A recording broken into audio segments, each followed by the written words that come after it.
हाल है। बहराइच में मूर्ति विसर्जन के दौरान हिंसा हो गई। फायरिंग में युवक की हत्या के बाद तनावपूर्ण माहौल हो गया है। बता दें कि इलाके में भारी पुलिस बल तैनात है। बेकाबू भीड़ ने तोड़फोड़ की है और आगजनी की है। बहराइच की भी तस्वीर हम आपको दिखाएंगे। बहराइच में मूर्ति विसर्जन के दौरान हिंसा की तस्वीर सामने आई है और यहां देखिए तस्वीर। युवक की मौत के बाद हिंसा, मोटरसाइकिल में आग लगा दी गई, डिस्पेंसरी में आग लगा दी गई, शोरूम में आग लगा दी गई। मौके पर एसपी मौजूद हैं। प्रदर्शनकारियों ने पथराव भी किया है। आंसू गैस के गोले दागे गए ताकि स्थिति को कंट्रोल में किया जा सके, हालात को कंट्रोल में किया जा सके। कार में भी आग लगा दी गई है। मूर्ति विसर्जन के दौरान बहराइच में हिंसा की ये 8 तस्वीर आपके टेलीविजन स्क्रीन पर है। फायरिंग में युवक की हत्या के बाद तनावपूर्ण माहौल है। इलाके में भारी पुलिस बल को तैनात कर दिया गया है और बेकाबू भीड़ ने तोड़फोड़ तो तोड़फोड़ लेकिन आगजनी भी की है।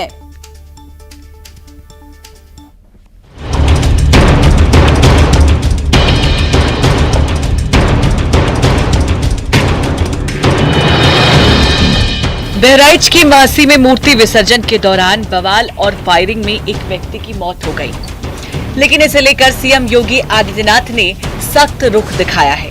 उन्होंने कहा है कि बवालियों को किसी हाल में बख्शा नहीं जाएगा।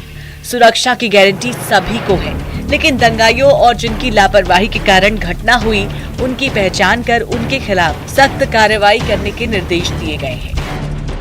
बहराइच में कल मूर्ति विसर्जन के दौरान 2 समुदायों के बीच सांप्रदायिक तनाव और हिंसा की घटना हुई। प्रतिमा विसर्जन के जुलूस पर जमकर पत्थरबाजी की गई, जिसके बाद गुस्साई भीड़ ने हंगामा मचा दिया।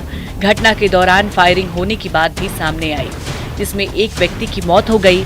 मौके पर पुलिस ने हालात को काबू करने के लिए लाठीचार्ज किया, लेकिन आगजनी और हिंसा की वजह से माहौल और गर्मा गया। एसपी और कांग्रेस अब बहराइच में बवाल पर सरकार को घेरने की कोशिश कर रही है। मंत्रियों का शगल बन गया है।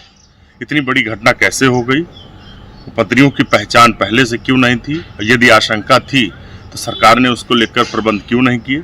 कभी उत्तर प्रदेश के लोग जाकर मुंबई में हत्या करते हैं। देश दंगों की एक झड़ी सी लगी हुई है। अब बहराइच में कल जो घटना हुई है उसने पूरा जो रामनवमी का जो पर्व था, जिसमें हम मंच पे देख रहे थे कि रामलीलाओं में हिंदू मुसलमान पात एक साथ किसी न किसी कैरेक्टर में सामने आ रहे थे। कोई रावण बने हुए थे, कोई राम जी बने हुए थे, कोई लक्ष्मण जी बने हुए थे और बहुत हर्ष उल्लास से इसका सेलिब्रेशन हो रहा था। लेकिन विसर्जन के दिन जो कुछ हुआ बहराइच में, पूर्ण तरीके से शासन प्रशासन का फेल्योर है। वहीं बीजेपी नेताओं ने बहराइच में हुई घटना की निंदा करते हुए कहा है कि दंगाइयों के खिलाफ सरकार सख्त एक्शन लेगी। सरकार ने गंभीरता से लेते हुए इस पर कड़ा एक्शन लिया है और सरकार पूरी जांच करा रही है। जो भी इसके पीछे दोषी हैं, जो इस घटना के पीछे हैं लोग, उन सबके खिलाफ सरकार कठोरतम कार्रवाई करेगी। और मेरा सभी पक्षों से निवेदन है कि कृपया शांति बनाए रखें और सरकार पूरी तत्परता के साथ सक्रिय है और जो दोषी हैं, जो अपराधी हैं, उनके खिलाफ कठोर कार्रवाई की जाए। सुशासन के मामले में हमारी सरकार सबसे अच्छी सरकार मानी जाती है पूरे प्रदेश और देश में, तो निश्चित ही उन पर कार्रवाई होगी। लेकिन जो जिस तरीके से बातें कर रहे हैं समाजवादी के लोग, थोड़ा ये भी देख लें कि जो उनके मुखिया हैं अखिलेश यादव जी, वो आज INDA का हिस्सा हैं। उनके सहयोगी दलों की जिन राज्यों में सरकार है, चाहे झारखंड है, चाहे कर्नाटक है, निरंतर उन राज्यों में सरकार होती है। उन सरकार में इतनी घटना उन सरकारों में हो रही है। बहराइच में कल हुई हिंसा के बाद आज भी तनाव की स्थिति बनी हुई है। आज भी गुस्साए लोगों ने जमकर हंगामा किया और आगजनी की, तोड़फोड़ और लूटपाट की। पहले परिजनों ने मृतक का अंतिम संस्कार करने से मना कर दिया था, लेकिन जिला प्रशासन और बीजेपी विधायक के समझाने पर युवक का अंतिम संस्कार किया गया। पुलिस ने इस हत्याकांड में 6 नामजद और 2 से ज्यादा अज्ञात के खिलाफ हत्या का केस दर्ज किया है। Bureau report, news 18। बहराइच में क्या हो रहा है ये तो आपने देख लिया। कहीं पर आगजनी हो रही है, कहीं तोड़फोड़, कहीं पथराव, तो कहीं पर खुद अधिकारी को आना पड़ रहा है। बहराइच से ऋषभ मनी त्रिपाठी मेरे साथ जुड़ गए हैं। ऋषभ, इस वक्त आप अगर वहां पर मौजूद हैं तो जरूर तस्वीर भी दिखाइए, और क्या अब सब कुछ सामान्य हो चुका है या अब भी वही स्थिति? अंशिका, देखिए अब सब कुछ सामान्य हो चुका है। बीते 5 घंटे से हिंसा का कोई नया मामला नहीं आया है। उत्तर प्रदेश पुलिस का जो हिस्सा है RRF रैपिड रिस्पांस फोर्स, उसकी एक बटालियन मेरठ से आ गई है। उसने अभी अभी यहाँ पर रूट मार्च किया है, एरिया डोमिनेशन किया है, ताकि लोगों के अंदर जो भरोसा है वो कायम हो सके। ये पूरा मामला कल शाम करीब 5 साढ़े 5 बजे शुरू हुआ था, जब महसी के महाराजगंज इलाके में दुर्गा प्रतिमा विसर्जन के जुलूस के दौरान एक पक्ष जब पथराव करता है तो दोनों पक्षों के बीच में मारपीट होती है, पथराव होता है। इसमें एक पक्ष के युवक की मौत हो जाती है। तो इस पक्ष के जो लोग थे उन्होंने आज शव रखकर पहले जाम लगाया है महसी तहसील के पास, और जो आक्रोशित भीड़ थी उसका एक हिस्सा महाराजगंज के उस इलाके की ओर निकल गया जहां पर इस युवक की हत्या हुई थी। और वहां पर एक समुदाय विशेष के जो घर थे, उनकी जो दुकानें थी, उनको निशाना बनाया गया है। वहां पर तोड़फोड़ की गई, आगजनी की गई है। हालांकि मौके पर तुरंत ही पर्याप्त पुलिस बल पहुंचा है, उन्होंने सबको काबू में किया है। 30 लोगों को हिरासत में लिया गया है आज की हिंसा में, और कल जो हिंसा हत्या हुई थी उस मामले में भी 40 लोगों को डिटेन किया गया। उन सभी से पूछताछ की जा रही है। पुलिस अफसरों का कहना है जिसकी जितनी जिम्मेदारी होगी उस हिसाब से उसको अकाउंट फॉर किया जाएगा। फिलहाल यहाँ पर शांति कायम है, लेकिन कहीं ना कहीं प्रशासन की ओर से लापरवाही हुई है। कल जब दुर्गा प्रतिमा विसर्जन जुलूस उस इलाके से निकल रहा था जो अल्पसंख्यक बाहुल्य था, वहां पर पर्याप्त पुलिस फोर्स की तैनाती होनी चाहिए थी, लेकिन ऐसा नहीं हुआ।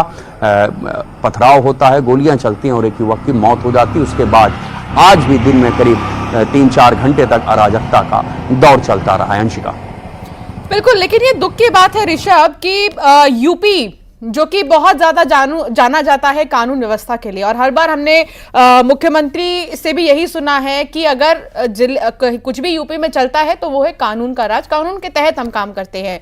विसर्जन का इतना बड़ा इवेंट था, और जैसा कि आप बता रहे हैं कि पर्याप्त नहीं थे वहां पर पुलिस फोर्स, या फिर उतनी ज्यादा अच्छी व्यवस्था नहीं की गई थी।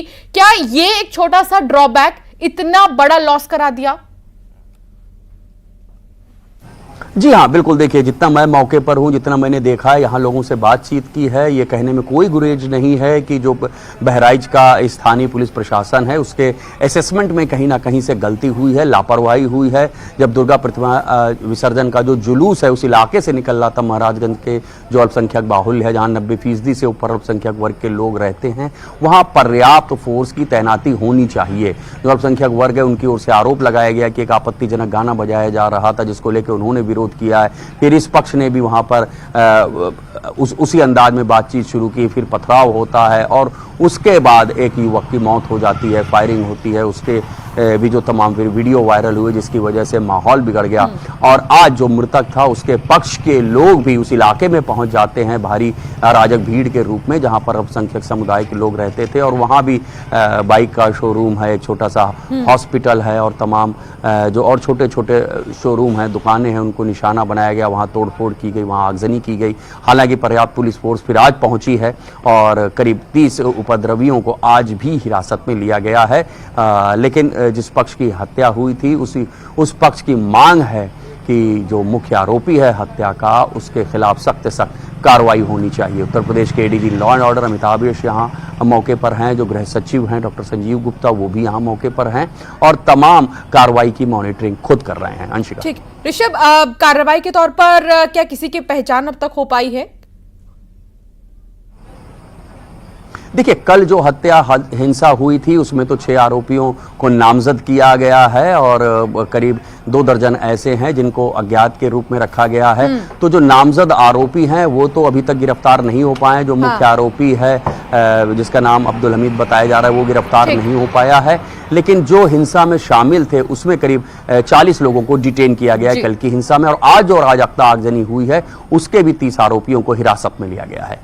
ठीक है, बहुत शुक्रिया ऋषभ जानकारी साझा करने के लिए। तो फिलहाल धीरे धीरे जो है वो कार्रवाई का सिलसिला शुरू हो चुका है और बहुत जल्द गिरफ्तारी की भी बात सामने आ रही है। फिलहाल स्पेशल रिपोर्ट।